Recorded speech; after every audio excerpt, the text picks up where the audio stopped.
Assalamualaikum warahmatullahi wabarakatuh. Halo semuanya, pada video kali ini kita akan membahas tentang aplikasi praktis dari sel galvani atau sel volta. Sel volta atau sel galvani adalah sel elektrokimia yang menghasilkan energi listrik secara spontan atau langsung dari reaksi kimia yang terjadi di dalam larutan kimia di sel tersebut. Elektronnya berasal dari larutan atau senyawa yang mengalami oksidasi, sehingga reaksi pada sel volta dapat terjadi tanpa adanya aliran listrik. Bila kedua kutub disambung dalam rangkaian listrik, elektron ini kemudian akan mengalir dari anoda atau kutub negatif ke katoda atau kutub positif, atau dari bagian sel volta yang mengalami reaksi oksidasi ke bagian sel volta yang mengalami reaksi reduksi. Jadi, reaksi redoks pada sel volta dapat terjadi secara spontan begitu batang logam dimasukkan ke dalam sel tersebut. Berikut adalah beberapa aplikasi praktis dari sel galvani atau sel volta. Yang pertama adalah sel kering atau baterai. Sel kering ditemukan oleh Reuchlin, sehingga sel kering atau sel zinc karbon juga dikenal sebagai sel Reuchlin. Sel ini sering digunakan sebagai sumber energi untuk radio, lampu blitz, dan juga senter. Bagian luar pada sel ini terbuat dari zinc yang berfungsi sebagai anode dan tampak di bawah permukaan bawah sebagai ujung negatif baterai. Adapun ujung positif baterai yang berfungsi sebagai katode tersusun dari grafit yang dikelilingi oleh suatu pasta campuran serbuk grafit atau C, batu kawi atau MnO2, dan salmiak atau NH4Cl. Sel kering ini menghasilkan potensial sekitar 1,5 volt dengan keuntungan harganya yang relatif murah dan biasanya tidak terjadi kebocoran, sedangkan kelemahannya adalah tidak dapat diisi kembali.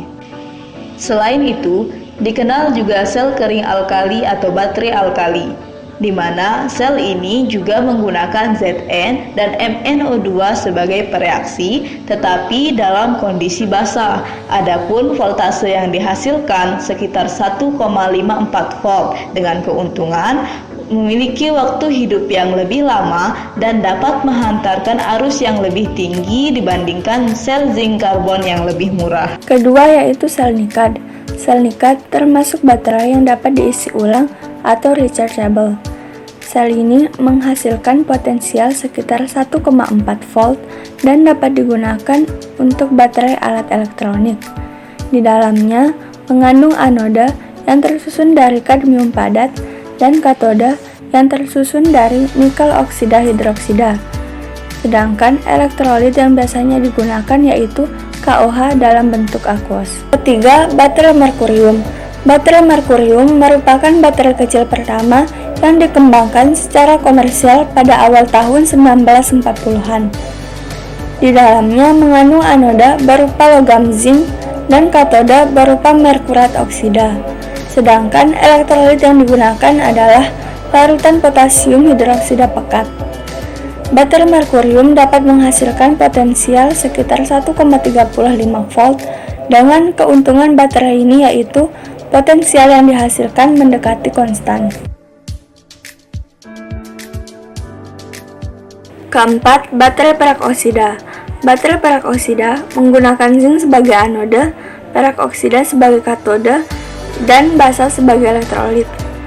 Voltase yang dihasilkan sekitar 1,54 volt. Baterai ini dapat digunakan pada alat bantu pendengaran, jam tangan, kamera, dan kalkulator. Baterai ini berumur panjang karena arus yang dikeluarkan cukup kecil dan dapat bertahan secara konstan selama pemakaian. 5. Baterai litium. Baterai litium merupakan baterai yang dapat diisi ulang, ringan, dan menghasilkan potensial yang tinggi yaitu sekitar 3,0 volt. Potensial oksidasinya yaitu min 3,04 volt lebih besar dibandingkan logam lain dan hanya 6,94 gram litium yang diperlukan untuk menghasilkan 1 mol elektron. Baterai ini terdiri atas pertama anoda litium yang terbuat dari logam litium murni atau atom litium yang diinjeksikan ke dalam elektrode grafit. Kedua, yaitu katode oksida logam atau sulfida logam yang dapat bergabung dengan ion Li+. Dan ketiga yaitu elektrolit yang mengandung garam litium dalam pelarut organik. Baterai ini banyak digunakan dalam telepon seluler, laptop, smartphone, komputer, tablet, dan kamera digital. 6. Sel bahan bakar.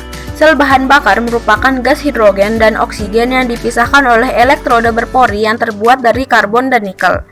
Elektrolit yang digunakan adalah larutan KOH. Sel jenis ini digunakan oleh pesawat antariksa seperti Apollo. Dalam reaksinya juga dihasilkan air yang dapat diminum oleh astronot. Keuntungannya antara lain tidak perlu mengganti elektroda seperti baterai yang lain dan bahan bakar dapat dimasukkan secara kontinu untuk menghasilkan tenaga. Kelemahannya adalah biaya yang tinggi dan ukurannya yang lebih besar. 7. Sel aki atau baterai penyimpan timbal.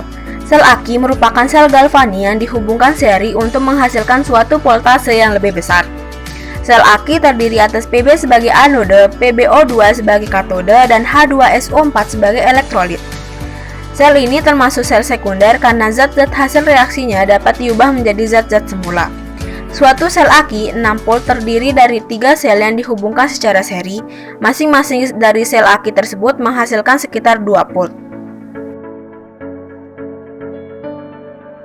Nah, itulah beberapa aplikasi praktis dari sel Volta.